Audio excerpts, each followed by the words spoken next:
her partner says it too. He's just like, this was more or less like a cold case. And then we brought you on and now it's revitalized. What's up with that? And she's like, dude, I did not know. I wish it wasn't. Oh, yeah. Like, I wanted it to not. I really, yeah. It's unfortunate for everyone.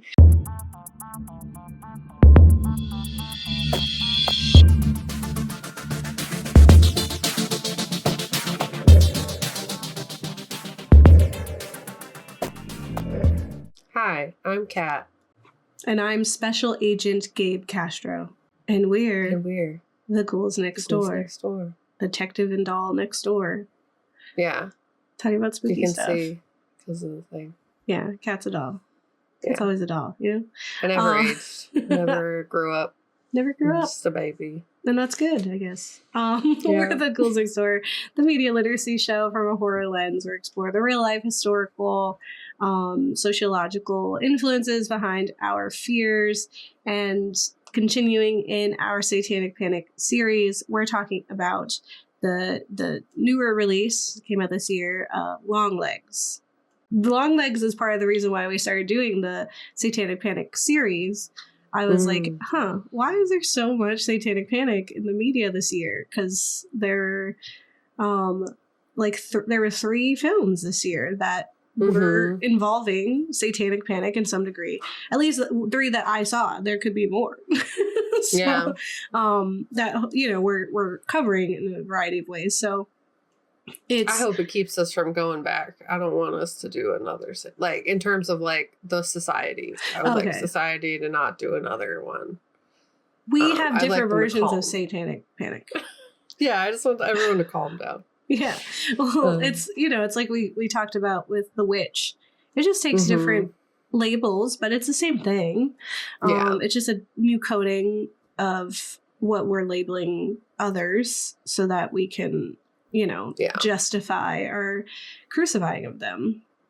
So it's, and I watched Longlegs in theater, and it was, you know, marketed as like, you know, the scariest film this year.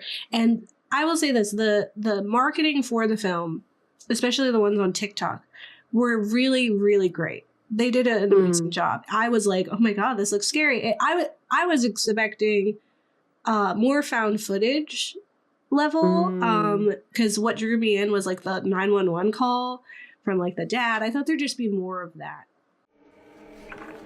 911, what's your emergency? It's my daughter.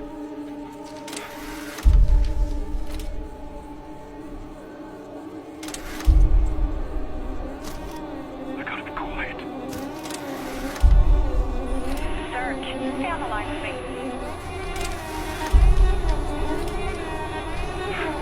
That's not my daughter. And there wasn't. I would not say that this film is scary. I think it's unsettling, and there's parts. It's very interesting. I enjoyed trying to piece it together, but it's just like Zodiac or Seven with less action. You know, I agree. I don't think I was ever like, oh God, horror. Like I am so scared right now. I don't think I felt that throughout. I felt more that with Late Night with the Devil than this one.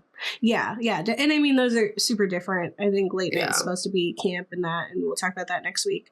But this one is just, it's a police procedural type thriller following a serial killer. And so that's what it is. And I would say it wasn't until doing the research for this episode that I was like, oh no, I get it. And actually, I think I liked it. I don't need to see it anymore, but I think like the first time I watched it, putting the pieces together, I was like, this is actually kind of fun. So I appreciated your context. I remember when you first saw it, you're like, it was all right.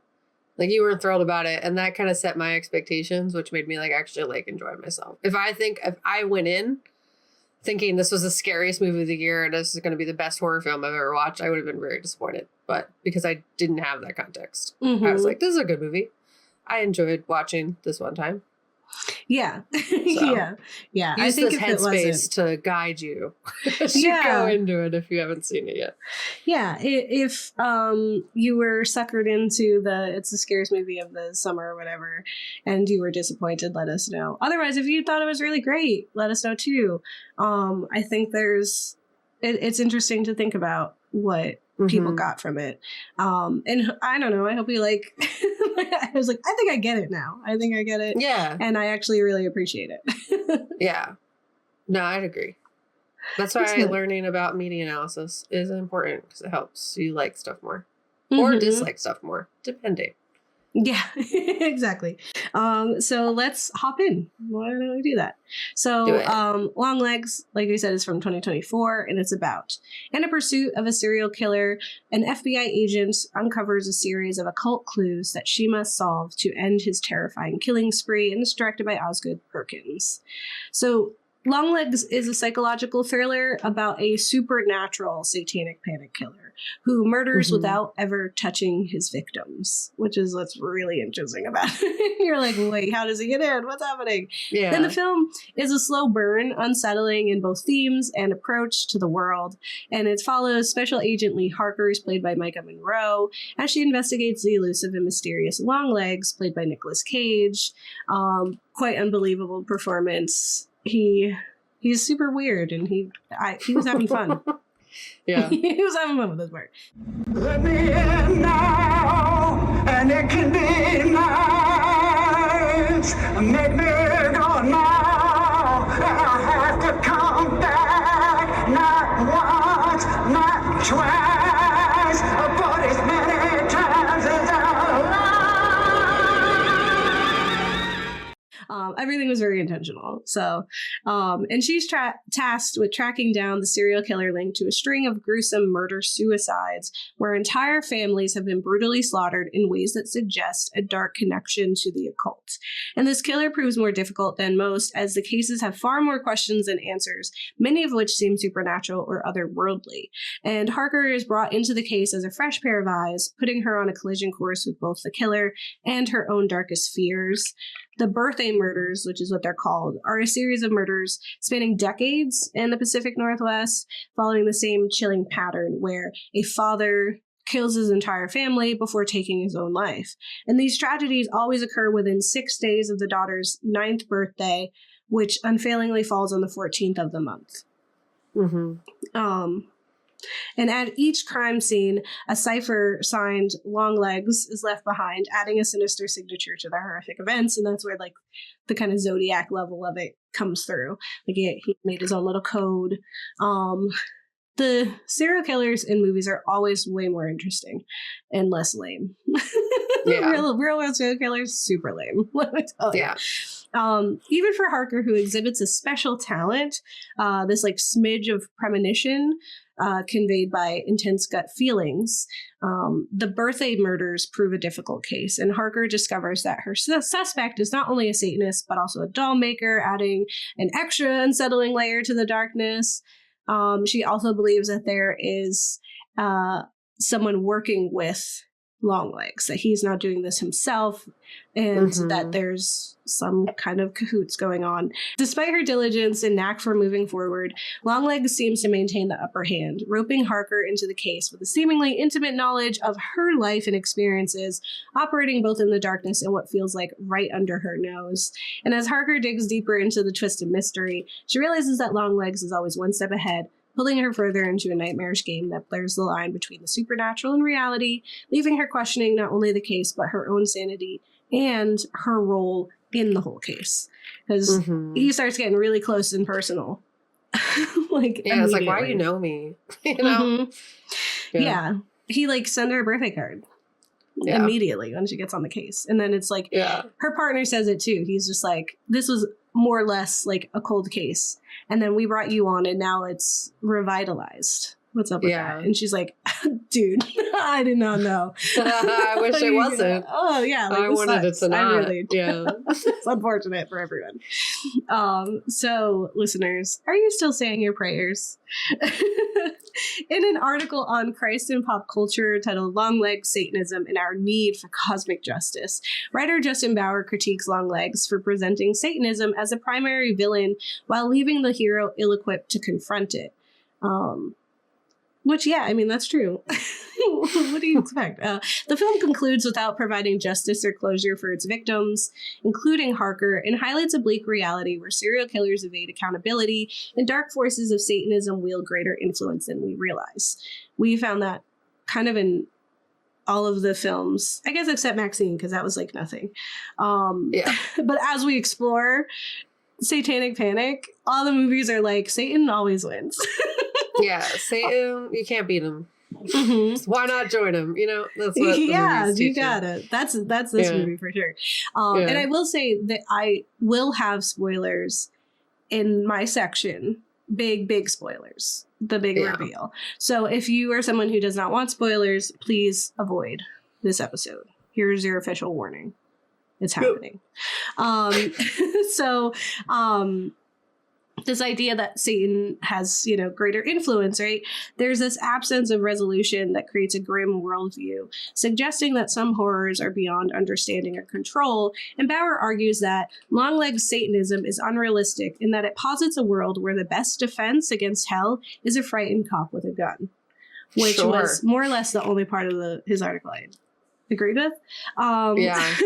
Just like, I think the thesis part is where I fell off. I was like, yeah, that's true. I was like, that is what it's saying. Yeah. But I mean, the problem ultimately with a lot of things are, instead of like helping people, they're like, put guns and cops and they'll solve it. And it's like, let's not solve violence with like, it's just silly. It's a silly thought. Yeah. And also Satan, you're going to fight Satan with a gun. Satan probably made guns. You know what I mean? Like, but I mean, that's the argument here is like, what Bauer wanted, because it was a Christian site, would be that they fought them with religion and won. And he posits that they lost because that wasn't the case. So, just for a heads up, no one read that article if you don't want to. While Bowers is dissatisfied with this narrative, arguing that the film's portrayal of a lackluster, deaf, and uncaring God makes it an unbelievable and harmful narrative, I think it's a brilliant portrayal of the harms of extreme religion. That's what it is for me. Throughout the film, Harker's mother repeatedly asks her if she's been saying her prayers, to which Harker usually responds with like a hesitant affirmative, like, yeah, whatever, placating. And it isn't until a vulnerable moment at the end that Harker admits she has never said her prayers. I never said my prayers, never once. They scared me. They frightened her. And this revelation, coupled with the recurring imagery of turned crucifixes, now X marks the spot, highlights the film's subversion of religious symbols and beliefs. There's an absence of God in this film, to be quite, for all of the background little glimpses of Satan there's a big deafening silence from God in this film. Like, where he at? Because in this world, Satan exists. Satan's real. Right? In Longlegs world. God does not, because he ain't anywhere. What's he doing? Like, where you at, dude? This guy got a lot of power. How do you get that? So I see why Bauer was upset, to be kind of like from that standpoint. But ultimately, Longlegs conveys that Satan always prevails, lurking in the darkness and listening for the desperate prayers of neglected Christians. And by exposing Harker's mother as a wolf in sheep's clothing, someone who goes to extreme lengths to protect her child, the film presents a poignant twist in morality and the fragility of faith, because it raises critical questions. Like, what do faith and morality mean when a child's life is at stake? And what do the lives of others weigh against the threat to one's own child? She's like, I don't get, like, honestly, what's more Christian than that? American Christian than protect my own and not everybody else. And just as we found in The Witch, Satan is a strategic and patient malevolence that plays horrific games with its victims. And as Harker is compelled to kill her mother to break the cycle, we begin to question whether this was the plan all along, to terrorize Harker from girlhood to womanhood. Ultimately, it isn't Longlegs who is always one step ahead. Rather, it is Satan itself. Because young Lee is not merely an exception to the birthday murders, but the very impetus behind them. As Harker serves as a tool for Satan's schemes just as much as her mother did. And as fellow survivor Carrie Ann Camera tells Harker in that interview that they have, she says, "You're not afraid of a little bit of dark because you are the dark." And as Harker gazes at Ruby's doll at the end, who is, Ruby is the daughter of her partner, whom she just saved by killing her own mother and Ruby's father, she confronts the trauma that she has long repressed, unable to destroy the doll. And even after her escape, it remains unclear whether Ruby is still possessed by the undestroyed doll or if Harker herself is, especially considering how much of her childhood has been misremembered due to the doll being hidden away. And in a Time magazine interview with Micah Monroe, she described this bleak yet intentional ending, saying, "Evil isn't going anywhere. That's just the reality. There really is no end." So it's an intentional, obscure ending where evil does win. It's very much the witch. If we're to believe Satan is real, then this entire thing that we're seeing, all those murders, everything else, happened for a reason, and Harker's involvement happened for a reason. It's not just by chance that they stumbled upon her mom. You can't tell me that. There's no, in what world? Like, he made a mistake? I don't think so. I think, so we're going to what I think is the biggest part of the film and my main focus for my analysis, and it's this idea of always daddy's little girl. And I did want to make a note that his name is Longlegs, like Daddy Longlegs. Okay, Harker's mother, Ruth, often emphasizes the effort she put into raising Lee to be a safe, devout, and virtuous child, sharing tales of their isolation and the significance of her prayers for their protection, which are just two women forever on their own. She says that, like, that's her bedtime story. She's like, "We have always lived on our own and no one ever comes to visit us, except one time someone did." Right? And if you think about Christians, it's like, I pray every night. No one ever answers till someone did. And who was it? And so throughout Longlegs, the narrative challenges traditional religious ideals surrounding the nuclear family, while also scrutinizing the expectation for girls to be submissive and innocent. And that's the big takeaway for me. In their shared darkness, Carrie Ann helps Harker recognize the woman's inherent villainy, right? Both of them have had their girlhood stolen and have been punished by those fervently devoted to their faith simply for growing up and shedding their innocence.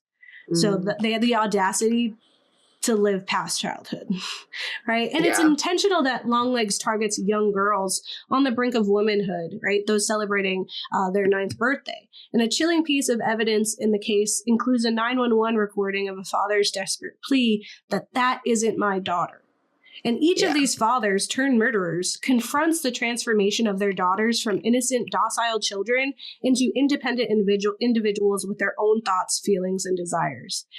Even Carrie on camera, like, besides just the father not being able to reconcile this, there's also a lack of love from her mother, who didn't even want her in the first place, which is like a different, conversation. But Perkins distorts this coming-of-age milestone into something sinister and malevolent, crafting a corrupted narrative of growth.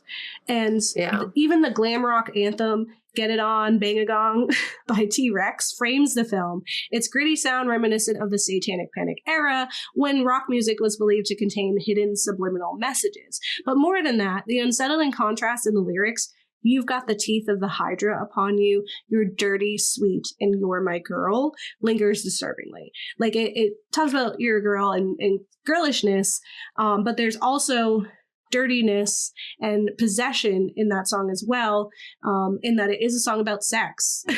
and that's just the time period, right? And this casts an eerie shadow from the opening scene where we first hear it all the way to the film's final moments when we hear it again, reinforcing the themes of power, control, and corruption that run throughout the story. It's all very intentional, right? Even the weapon of choice, which is a meticulously crafted doll that embodies porcelain perfection, expresses this message of eternal girlhood, purity, and safety. Moreover, the dolls store the girl's being into its silver ball of control, forever freezing them in this moment in time, in suspended youth. And Harker's mother explains to her before her corruption is revealed what her motivation had been. Because Ruth didn't do this to let Lee live, but to give her the chance to grow up. So that the little girl named Lee would be allowed to grow up. She like flat out tells her that. She's like, you got to grow up. And she's like, got to? Like, what do you mean got to? Right? Because the man downstairs preyed upon the father's fear of losing their baby girls. But its mission becomes more complex when he faces Ruth, the only single mother among the birthday murders. And unlike the fathers who were affected, Ruth was not afraid of her daughter growing up. Instead, she feared a future in which Lee never did. Right. So in Longlegs, the haunting exploration of girlhood reveals how societal expectations and familiar pressures can distort innocence, exposing the pervasive nature of evil and the complexities of faith and motherhood, ultimately suggesting that the traumas of childhood leave lasting scars that shape our identities and experiences as we confront the darkness within or around us. What? No way. Trauma impacts us? Crazy. In ways, right? Yeah. That's funny. I definitely, I agree with that. I didn't even like think about it like that until you were saying things, and I was like, yeah. But yeah, as Gabe unpacked in their section, there's more than meets the eye to this film. The themes are just like Satan creeping in the background. Whenever, like, you don't have, like, the Assassination Nation, like, long, exhaustive monologue, you know what I mean? Like you have to kind of, like, the detective, like, figure out the clues as you're going, put the puzzle together, and you're tasked with solving that. And like, what the film was saying and why they're saying it. So, Gabe, you did it. You solved the film puzzle. I don't know. I didn't make it. Put all the pieces together. Yeah. So this is a large part of why history is so interesting to me, and media analysis, or specifically like historiography, because to fully understand this film and why it was made how it was, you have to understand the framework it sits within. So compliments to you, Gabe, because calling back the viewing of The Witch was spot on, because all of the beliefs, concepts of good and evil, and the fear and paranoia of our country stems back to our Puritan roots, all because of the religion time. So Satanic Panic would not exist without it. We would not be paranoid as heck as a country without the people being our roots from America, the most paranoid, that left England and were like, we're leaving because we are very upset. So essentially, this influenced everything in American politics and makes the use of the FBI's resources to investigate Satan less surprising. Because, like, at first I was like, why? Why would they do that? It's so silly. We were supposed to have separation of church and state.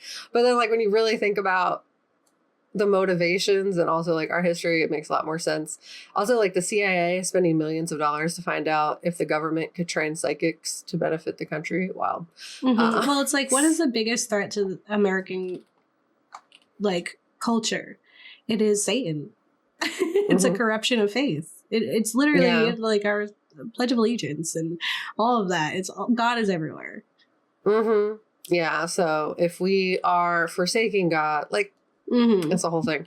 So government resources in response to Satanic Panic in the 1980s and 90s. As we unpacked last week, the Satanic Panic of the 80s and 90s was a period marked by widespread fear and moral hysteria over alleged satanic ritual abuse, as we classify them, SRAs, and the existence of organized satanic cults. although Satan is never actually in the room of these crimes, like speaking to the real ones that Like happen, like serial Longlegs, killers yeah. exist. Yeah. Satan has to be why they are happening. The good people of this country cannot fathom why anyone would commit crimes, murder, or make choices without Satan's influence. We all are good people. So the ones who are doing the bad things, they have to be bad people. Yeah. It can't corrupted. Yeah, it can't be systemic neglect. It can't be because forcing women to have babies they don't want or cannot afford to take care of results in generational trauma. Nope. And it can't be the chemicals and poisons found in our infrastructure and food. And it It's gotta be especially Satan. can't be. It has to be Satan. It especially can't be the strict and oppressive structures that don't allow humans to express their emotions or authentic selves, resulting in countless traumatized, very angry, justifiably, honestly, and emotionally, economically, and empathically deprived humans in the world. No. It's Satan. It's Satan. And you can't be Satan, so like why solve any problem, you know? Yeah. Let everyone starve. Let remove rights and stuff, you know, why not?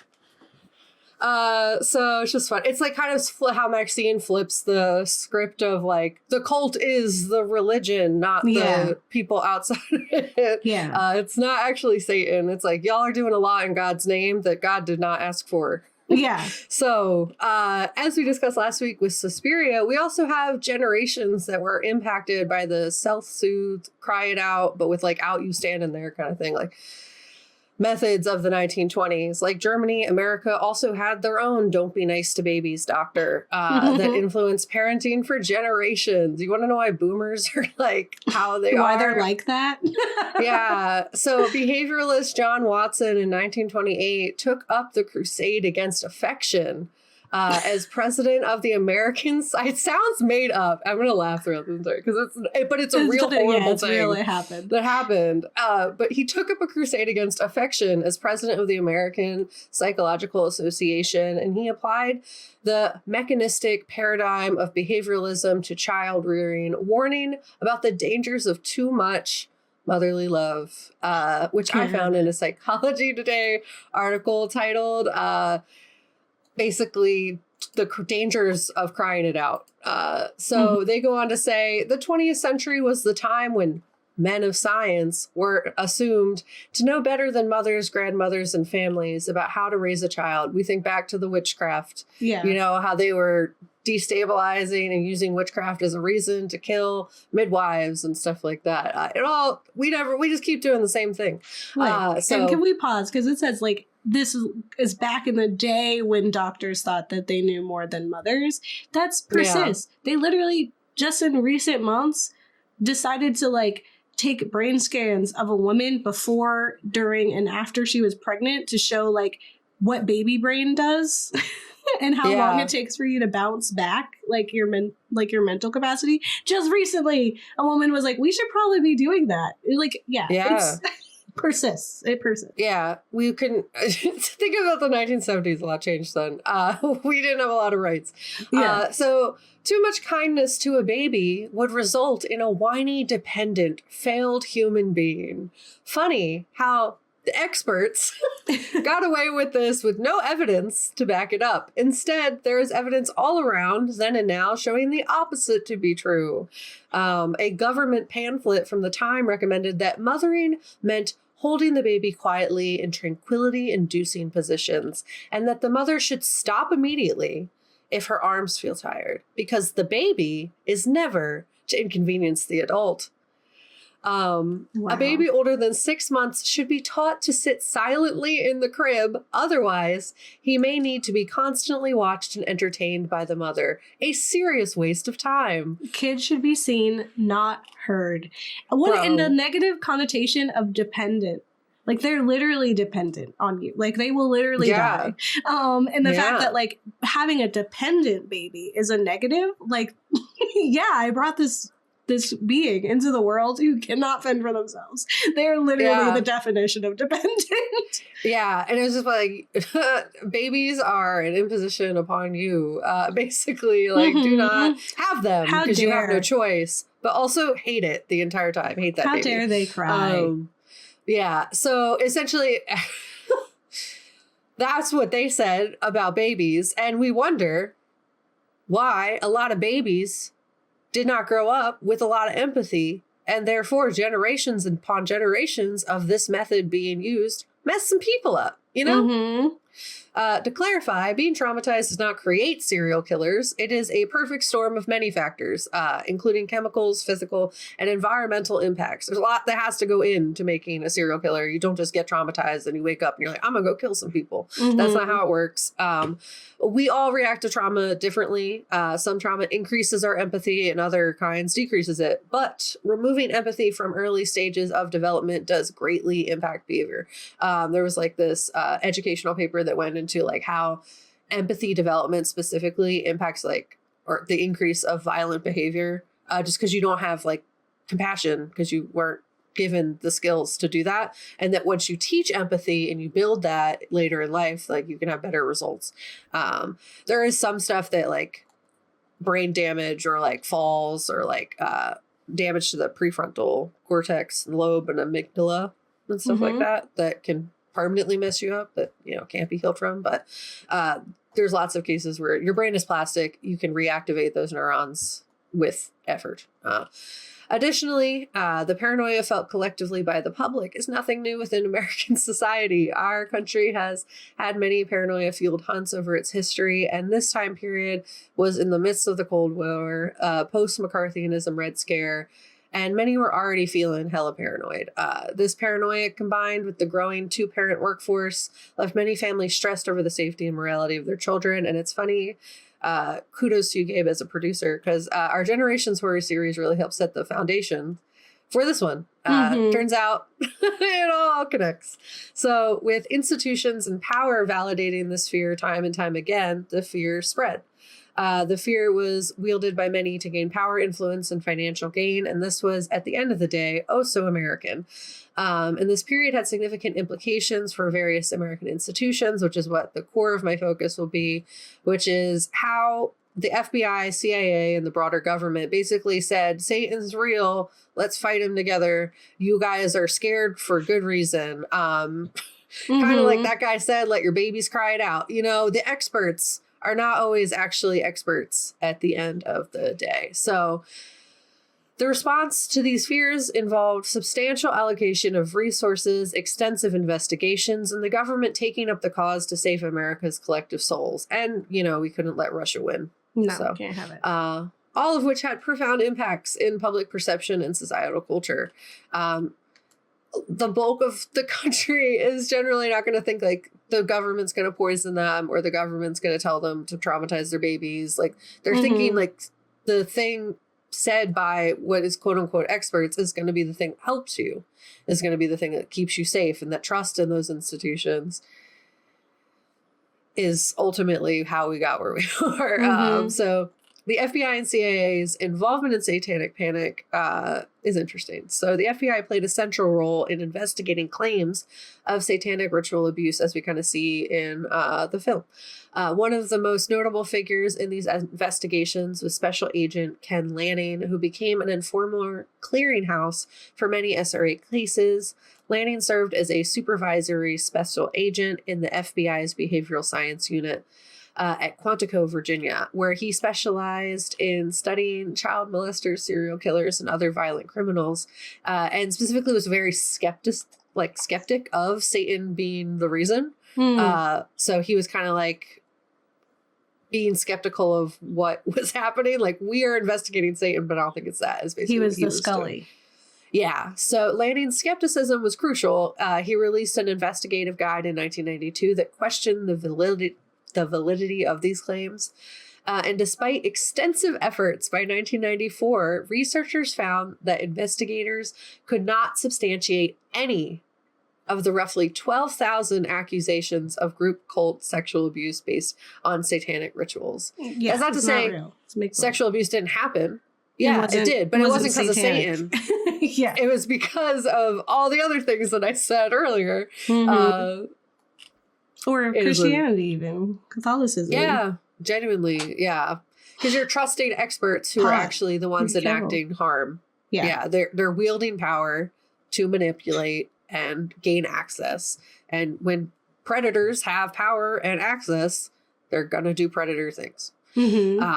So Project Stargate was, while the CIA was not directly involved in investigating SRAs, it did have a tangential connection through programs like Project Stargate. So we saw in the film, our FBI agent had some precognition stuff going on. They were psychic. That was like she they gave them a predicted test. numbers. Yeah. Project Stargate was a secret U.S. government program initiated by the CIA and later managed by the Defense Intelligence Agency from 1970 until its termination in 1995. The project aimed to investigate the potential use of psychic phenomena, particularly remote viewing for intelligence gathering purposes. Remote viewing was purported as the ability to perceive and describe distant or unseen targets using extrasensory perception, ESP. And despite some initial interest and sporadic successes, the program ultimately failed to produce consistent, actionable intelligence and was deemed scientifically unviable. The declassification of Project Stargate in the mid-1990s revealed the extent of the government's investment, I think it was like $6 million, in exploring paranormal capabilities, contributing to public's fascination and skepticism regarding the use of psychic phenomena in national security. Essentially, why did they do this? Why? You're thinking like, what?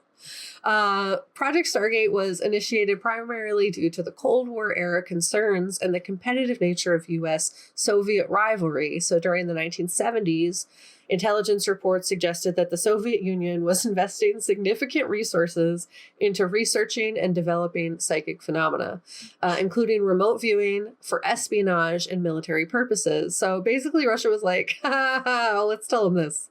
And then the U.S. was like, oh, God, we must invest immediately $6 million to find and train psychics to beat Russia. This is like a Captain America comic. Yeah, it's also like the entire plot of like Metal Gear Solid 3 and 2, I think. Honestly, yeah, like they train super soldiers essentially. Fearing the potential psychic gap, the U.S. intelligence agencies, including the CIA, sought to explore whether similar capabilities could be harnessed for American national security. Sure. The project aimed to determine if psychic phenomena, particularly remote viewing, could be reliably used to gather intelligence on distant or hidden targets. The hope was that these unconventional methods might provide a strategic advantage in intelligence operations, supplementing traditional espionage techniques. And the program was part of a broader effort to explore possible avenues for gaining an edge over their adversaries during a period of intense geopolitical tension, paranoia time. Although not directly related to Satanic Panic, the existence of these programs contributed to a broader cultural context in which unconventional and paranormal methods were considered as factual. So it really just helped convince the public, like, if they're investigating this, Satan has to be real. You know? So investigating... Yeah, if the government is literally taking it so seriously, they're investing all this money. This has to be legit. These guys out Pope is writing the foreword for this book about satanic ritual abuse. It has to be real. You know? And 12,000 cases... None of them found to be real. So fun. Interesting. Lots of money used for that. And essentially also like the FBI recruited these psychics to help them. You know what I mean? Like they were like, let's get in here and you're going to help us solve these cases.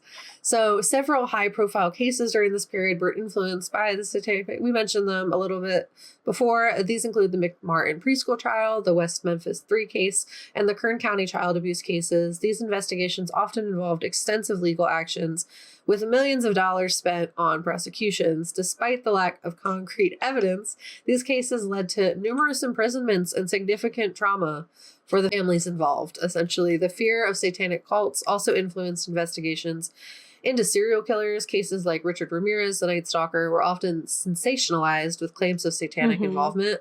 And while Ramirez did express interest in Satanism, the broader narrative of organized cult activities was largely unfounded. Yeah, he was just on a lot of drugs. Yeah. That was his thing. He was just full of lots of drugs. Yeah. Sometimes it's just drugs. It's not Satan, you know? Sometimes it's just drugs. It's not Satan. Yeah. So during the height of the Satanic Panic, law enforcement agencies including the FBI, occasionally consulted psychics. As I said, these consultations were typically informal and ad hoc, often driven by desperation when traditional investigative methods failed. While psychics were not formally recruited or trained by the FBI, they were by the CIA. The involvement was sensationalized by the media, contributing to public misconceptions about their role in solving cases. Like, wait, you're telling me psych isn't real? I'm not saying like people don't have like any precognition or like dreams don't mean anything. I'm just saying like weaponized by the government, probably not. You know, like I feel like that's not how they would be used. So funding and resource allocation, essentially the exact amount of funding allocated to these investigations is just difficult to pinpoint. But it is clear that substantial resources were diverted to address the fears of satanic ritual abuse. Millions of dollars were spent on legal actions, prosecutions, and extensive investigations, often with little to no evidence to support the claims. So, like, just like they were like, they're a communist or they're a witch. It all, you know, it's just a hunch. It comes back. Yeah. So basically, you hate somebody, you can say that they're doing this thing, or you just don't like them because you've been told, like, this is weird. That's what you should be looking for with looking for Satan's people. People were accusing people of stuff. Some people did some stuff, some people didn't. And none of the times was it actually Satan that was the whole reason, you know? So this obviously impacted public perception. The involvement of the FBI and other government agencies lent a veneer of legitimacy to the claims of satanic ritual abuse. Media coverage of these investigations further fueled public fear and hysteria, leading to just this widespread belief in the existence of organized satanic cults. Regular cults existed, sure. Satanic cults, not so much. The moral panic had a profound impact on society, diverting attention from genuine issues of child abuse and complicating the legal landscape for child protection. So essentially, like during this time period as well, like there were genuine instances of child abuse that they were trying to link to Satanism because instead of just doing their damn job. Yeah. And Satanic Panic influenced various aspects of culture, as we talked about, from media, entertainment, to public policy. And the fear of satanic cults permeated popular culture, leading to proliferation of books, movies, and television shows that capitalized on this hysteria. And this phenomenon also had lasting effects on public trust in institutions, because the eventual debunking of the SRA claims led to reasonable skepticism about the credibility of law enforcement and the media. It's like maybe media analysis is important. We should think about why things are made how they are, and also why systems and people are doing what they're doing in a grander way. Yeah, absolutely. I think because it's so interesting. There's a lot of layers to the film and a lot of different things that are happening with like the dolls and what's happening with Longlegs, like Lee Harker exploring her life, but also just like the world that Osgood created is such an interesting place that like when she's first in the room and they're like testing her and they're like, what do you see in this picture? And then she's just like, you know, a mother, father, you know, and then just saying, you know, her numbers. And I think it's quite interesting that they're like, you're like a psychic, and she's like, I got half of them wrong. So like, you know, I might be a little better than average. And just like as a fun fact about that though, like the tests that they run specifically, there's this whole, they made it like a scientific thing. They tested all the stuff and they're like, this is real, psychics exist. And then they recreated the same test like abroad and essentially found out that the way that they wrote all the things, you just had to be like good at solving puzzles. You didn't even need to like listen or read their testimonies. There were a lot of context clues. There were dates listed and stuff like that. So they were able to solve the puzzle without actually having the psychic parts there. So essentially they proved that it was full of crap. That's so funny. That the tests that they did posing under scientific research was in fact not presented ethically. Like essentially they made it really easy for the scientists, because we were already really smart, to be like, actually, this seems like they're talking about the woods, so we're going to say the woods here. And they like connected the dots to everything just because they were good at solving puzzles. It's got context clues. Yeah, absolutely. And well, and that's like the show Psych. He's just like inductive reasoning. Yeah. He's just looking around and putting two and two together. And I smart. do think there's something to be said about like in real life, the seriousness and how that is absurd in itself, that the government and these agencies would find credibility or even have a remote idea of belief in the supernatural to that extent, to have these entire like investigations and all of that, to believe in this unseen force and belief, and as opposed to just like doing your job. But even in the film, like Harker's boss, he's like, well, we can't just arrest him for being a Satanist because this is America. Right? Yeah. And I was like, yeah, well, there are Satanists in America, but they're not doing this. It's just another religious group. And it's like the Satanists that they're looking for is make-believe. That's fiction. Yeah. And no one's doing that. Nobody's out here doing that. There's also like the kind of witches that are portrayed in most media aren't what witches actually are. Yeah, exactly. Yeah. So it's just like herbalism, exactly, and like ritual stuff that like isn't scary. Yeah, there's so much that's like interesting of it, like how he had the like very absurd pictures of the president. Like there's also just this mixture of like American values and our patriotism and our fear of Satan. That's just like an inherently American thing. It's just a part of the culture. It's a core belief. It's still haunting us. People still think that's real. Yeah. That's crazy. So yeah, I think Longlegs is a great time. I do think it's like a one-time watch personally, because like it's the same thing. Like I want to go around and watching Zodiac a million times. It's fun that first, or even 7. Like once you know, it's kind of like, okay, that was fun. Yeah, we were trying to solve the case, and now we solved it. You watch like maybe just like see what the clues if you pick up more, but that's like I don't know. I saw them all the first time. Watching it the second time with you, I was like, yeah. It's the same thing. Yeah. I didn't get anything new. Researching it, I did though. But yeah, tell us what you think about Longlegs. Remember to like and subscribe. It's really supportive. It is spooky month, so hoping to see that influx of people listening and watching. And what do you think about Longlegs the Killer and Satanism and the birthday murders and all that jazz? Yeah, let us know in the comments. Yes, and don't get married. They'll eat your kids. Hopefully not. Yeah. Or, I don't know, maybe you do them in. You don't hug them. Yeah, hug your kids. Tell them you love them. Yeah. It is not an inconvenience for you to love your kids. Have affection and empathy. Don't know why I have to tell you this. Develop it. You know? Yeah. Or maybe don't have kids. You know, like, not everybody has to. Yeah. Yeah. Especially people being out there like, a child is an inconvenience to my way of life. You must be silent.